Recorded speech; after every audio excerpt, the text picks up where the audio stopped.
Halo teman-teman, selamat datang di Legalize by Royorindo Partnership, podcast yang membahas isu hukum dan pajak dengan bahasa yang lebih ringan. Saya Naufal, dan hari ini saya bersama dengan Pak Nathalie Sinulinga, selaku Tax and Business Support dari Royorindo Partnership. Pak Nathalie, sebelum kita masuk ke topik teknis, saya ingin berangkat terlebih dahulu dari fenomena yang sering sekali terjadi dan dirasakan kita semua, termasuk saya. Ya. Bahwa setiap awal tahun tiba-tiba banyak orang yang stres, Pak. Stres kenapa? Ada yang panik juga, ada yang takut bahkan karena dapat email dari kantor pajak. Nah, ada yang bilang juga, sudah nanti saya pikirkan saja, tapi dilewatkan seperti itu. Itu sering terjadi ya, Pak? Ya, betul sekali Noval. Jadi memang menariknya di pajak itu seperti itu. Bukan cuman yang stres, itu bukan cuman hanya yang penghasilan besar aja sih. Iya, karena itu juga yang membuat kita semua tentunya bingung karena tadi seperti yang Bapak sampaikan tidak hanya yang besar, tapi yang gajinya normal-normal saja pun juga setiap hari atau setiap bulan itu pajaknya dipotong secara rutin dan tiba-tiba tidak tenang karena disuruh lapor pajak, begitu. Ya, jadi kesalahan yang paling umum sebenarnya adalah itu menyamakan pemotongan pajak dengan kewajiban pelaporan pajaknya gitu ya. Padahal sebenarnya itu adalah dua hal yang sangat berbeda. Oh, begitu. Jadi kadang-kadang kami juga tentunya merasa, oh aman-aman saja. Tapi memang sebelumnya belum tentu aman ya, Pak? Ya, belum tentu aman gitu ya. Jadi perusahaan itu memang membantu memotong dan menyetor pajak gitu ya. Tapi pelaporan tahun itu kan tetap di posisi wajib pajak itu sendiri gitu ya. Dan itulah sering munculnya masalah di situ itu. Di bagian itu. Gitu. Oh, jadi muncul masalah di sana ya, baik. Dan tentunya banyak juga yang beranggapan, terutama untuk karyawan ataupun orang yang bekerja di kantor, kadang-kadang kan sudah dipotong juga kantor. Dan itu berarti kami menganggap semua sudah beres, semua sudah selesai. Tapi faktanya tetap di awal tahun banyak yang panik juga ketika lapor pajak. Itu sebenarnya keliru ya Pak, kalau seperti itu?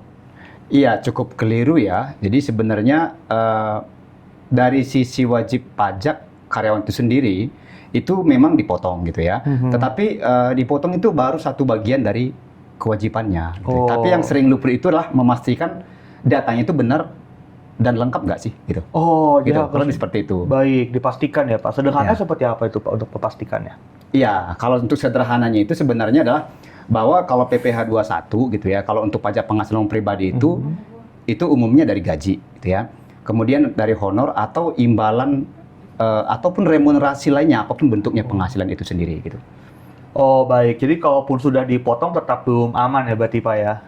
Ya, belum aman sebenarnya. Jadi kalau misalnya sudah dipotong, kalau misalnya sudah aman gitu ya, itu justru berbahaya ya, karena sudah dipotong bukan berarti bahwa selesai. Jadi nihil itu bukan berarti tidak ada kewajiban. Sebenarnya begitu. Iya baik. Oke, itu kan fenomena yang sering kita lihat tentang pemotongan ini. Tapi sekarang kita akan masuk ke lebih dalam mengenai tentang PPh-nya itu sendiri. Ya. Sebenarnya secara sederhana untuk PPh 21 ini apa sih Pak? Ya itu tadi. Jadi tadi agak terlewat memang bahwa sederhana itu sebenarnya adalah bahwa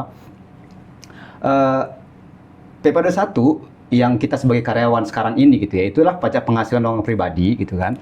Sekali lagi bahwa itu biasanya bersumber dari penghasilan gitu ya, terutama dari gaji, sekali lagi honor ataupun imbalan lainnya. Kalau di perusahaan yang lainnya mungkin bisa disebut remunerasi atau upah, kalau lebih seperti itu, gitu. Itu sederhananya. Nah, jadi perusahaan itu membantu menghitung dan memotongnya. Tetapi sekali lagi, orang pribadi tetap harus melaporkan untuk seluruh penghasilan tersebut. Itu di dalam SPT tahunannya, gitu. Baik, berarti seperti yang Bapak sampaikan juga ya, berarti nihil itu kan juga belum tentu aman ya, tetap harus dilaporkan berarti ya Pak? Iya, justru di situ tadi sudah saya sebutkan di awal itu bahwa kalau dianggap bahwa ini sudah aman, justru berbahaya sekali kalau tidak langsung kita laporkan kembali. Seperti itu. Baik. Ya, jadi sekali lagi nihil yang berarti bahwa perhitungannya itu tidak perlu dihitung lagi, enggak. Sudah selesai dari sisi pemotongnya. Dari sisi kita wajib pajak itu, ya itu harus kita laporkan, itu aja. Baik, berarti ini harus dicatat ya teman-teman bahwa nihil itu belum tentu aman juga seperti itu. Ya. Nah sekarang saya ingin memperjelas beberapa salah kaprah yang mungkin sering terjadi juga Pak. Bahwa tadi salah satu contoh Bapak sudah sampaikan juga, tapi di luar itu apa yang Bapak juga sering temukan juga Pak salah kaprah ini baik dari klien atau mungkin orang pribadi? Ya. Secara umum sih ada 3 ya. Jadi pertama itu merasa aman gitu ya karena nihil. Oh, Itu yang pertama. Yang kedua tidak lapor karena merasa tidak ada masalah. Tidak lapor ya, Iya. kalau nggak ada masalah Oh, gitu. tidak lapor. Jadi yang kedua. Yang ketiga itu saat mengisi SPT tahunnya itu tidak mengecek ulang, tidak double cross check. Jadi mungkin ada yang luput di sana. Berarti Itu seadanya begitu ya, Pak? Kurang lebih seperti itu ya seadanya gitu ya. Oh, gitu ya. Gitu. Itu memang untuk mengisi seadanya itu akan bagaimana, Pak, efeknya itu? Memang kita harus lebih teliti atau seperti apa? Iya, kadang-kadang gini, kita secara umum gitu ya, jadi kita sudah melakukan setiap tahunnya, jadi menganggap bahwa nggak ada perubahan. Jadi hanya mengikuti angka tahun lalu, gitu ya. Oh, iya. Atau mungkin saja kita saat menginput itu asal klik, yang penting beres. Tapi kita tidak memastikan apakah semua penghasilan itu sudah masuk atau tidak. Nah itu kurang, di situ biasanya celah kesalahan itu muncul gitu.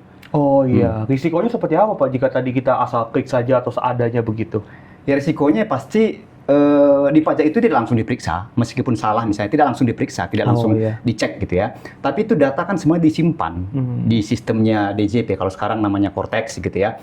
Dan disimpan itu, nah itu bisa aja muncul beberapa tahun mendatang gitu ya. Jadi kalau misalnya beberapa tahun mendatang dari sekarang kan kita lupa tuh detailnya itu gimana sih dulu. Nah Betul. itu muncul masalah nantinya gitu. Betul. Oh iya begitu ya. Itu semoga dapat mengklarifikasi salah kaprah yang mungkin dirasakan oleh teman-teman Iya. juga ya terkait Iya, dengan iya, iya. PPH ini. Baik, sekarang kita sudah hadir di 2026, Pak, seperti tahun yang baru juga. Nah, ini yang ingin ditanyakan juga dan mungkin teman-teman juga ingin tahu lebih jauh mengenai ini. Khususnya di 2026, Pak, apa yang harus diperhatikan terkait dengan PPH ini oleh orang pribadi khususnya? Iya, tahun 2026 ini challenge-nya itu tinggi sekali ya. Banyak ya? Jadi Oh, iya. kita sekarang pajak itu sudah berbasis data, gitu ya. Kalau di pajak itu mengenal big data analysis gitu ya. Jadi sudah berdasarkan data. Jadi nggak sekedar formulir ya, bukan sekedar formulir aja. Jadi yang penting bukan hafal aturan, bukan. Jadi tapi apakah data kita itu rapi dan jelaskan suatu hari nanti kalau misalnya diminta klarifikasi kita ready, karena semuanya by data gitu. Berarti pendekatannya ada yang sedikit berbeda ya, Pak, tahun ini dengan sebelum-sebelumnya. Yes, betul. Jadi bukan sekedar hanya cepat lapor, nggak gitu ya. Tapi apakah posisi pajak ini nantinya bisa dipertanggungjawabkan? Itu yang paling penting di sana. Baik. Baik, untuk bisa mempertanggungjawabkan itu kira-kira dari Bapak tentunya sebagai praktisi perpajakan ini, apakah ada tips yang praktis atau mungkin sederhana begitu untuk dilakukan oleh orang pribadi ini, Pak? Ya, kita biasanya kalau berbincang dengan klien, kita kasih advice biasanya kan kita munculkan 3 lah ya. Oh, Jadi iya. biasanya 3 itu pertama, jangan anggap enteng laporan pajak. Jangan anggap enteng. Kemudian yang kedua, dokumen-dokumen itu harap simpan dengan rapi. Kalau misalnya ada hard copy-nya boleh disimpan. Jika memang diperlukan, kita bisa best of copy. Jadi kita scan, kita taruh di mana Google pribadi kita dan sebagainya gitu ya, di cloud dan sebagainya. Nah yang ketiga, jangan mendebak-debak sendiri dan mulai ragu nih, ini bagaimana sih datanya nih? Kita sendiri ragu, terus kita simpan atau kita pakai data itu ke depannya itu juga akan ragu. Nah itu 3 hal itu penting menurut saya. Baik, karena pajak ini kan bicara soal jangka panjang ya, Pak, sehingga memang harus diperhatikan begitu ya. Betul, itu jangka panjang, tapi biasanya itu tahun ketiga itu sudah mulai muncul surat cinta dari kantor pajak. Jadi kita tidak mungkin jangka pendek, misalnya 1 tahun, 2 tahun enggak, tapi biasanya itu tahun ketiga itu biasanya muncul surat cinta. Nah di situ nanti akan menjadi masalah kalau kita tidak ready. Iya, mungkin karena jangka panjang sehingga kita tidak boleh sampai menyesal ya, karena penyesalan kan selalu di akhir begitu belakangan. Iya, kita kan nanti agak sulit nanti ketika kita akan berdiskusi dengan tim pemeriksa pajak gitu ya. Berdiskusi, saya sampaikan berdiskusi, bukan diperiksa ya. Iya. Gitu. Diskusi aja kok diajak ngobrol sama orang Iya, pajak ya. iya, iya. Baik, baik. Oke, baik, dari obrolan kita hari ini seharusnya dan dari saya sendiri tentunya merasa lebih aman mengenai pajak ini, Pak. Karena bukan benar-benar merasa aman, tapi karena memang kita kan harus belum pernah dicek secara serius ya, Pak, Iya, seperti itu. Iya, betul. Menyambung yang tadi dan mengingatkan yang tadi bahwa masalah pajak pribadi itu tidak terasa hari ini. Tidak bisa terasa hari ini. Karena data direcord, dianalisa, apalagi sudah by algoritma gitu ya di Cortex DJP itu. Jadi muncul permasalahan itu biasanya di kemudian hari. Sekali lagi saya ingatkan di tahun ketiga loh biasanya. Tahun ketiga ya Tahun teman-teman ketiga, ya. iya. Harus diperhatikan. Baik, dan ketika muncul di tahun ketiga itu baru kita sadar bahwa kadang-kadang keputusan kecil itu yang dahulu mungkin kita lewatkan atau kita skip ternyata berdampak panjang ya Pak. Nah, Bisa karena nanti. karena itu yang paling penting jangan sekedar lapor, bukan sekedar lapor yang ditamakan, tapi memastikan saja posisi pajak itu rapi dan bisa dipertanggungjawabkan datanya. Itu yang paling baik. penting gitu. Baik, jadi harus rapi dan bisa dipertanggungjawabkan. Iya. Jadi untuk teman-teman sekalian yang mungkin merasa oh aman tapi ragu tapi ternyata aman begitu. Jadi yang belum pernah lapor pajak juga dan tidak pernah benar-benar dicek sebenarnya, mungkin saat ini juga itu merupakan saat yang tepat untuk teman-teman mulai memastikan. Sebelumnya tadi seperti yang Bapak sampaikan juga, Iya. takut dapat surat cinta dari kantor pajak. Jadi sebelum itu terjadi lebih baik dari sekarang kita amankan terlebih dahulu. Untuk diskusi lebih lanjut Pak, nanti mengenai posisi pajak orang pribadi, mungkin teman-teman juga bisa ya menghubungi Pak Natali Sinulinga atau tim kami juga di Lawyerindo Law Partnership. Terima kasih Pak untuk Terima kasih. kehadirannya hari ini. Terima kasih Naufal. Dan saya tutup untuk hari ini, saya Naufal. Sampai jumpa lagi di episode Legalize by Lawyerindo Law Partnership Sampai berikutnya. Sampai jumpa.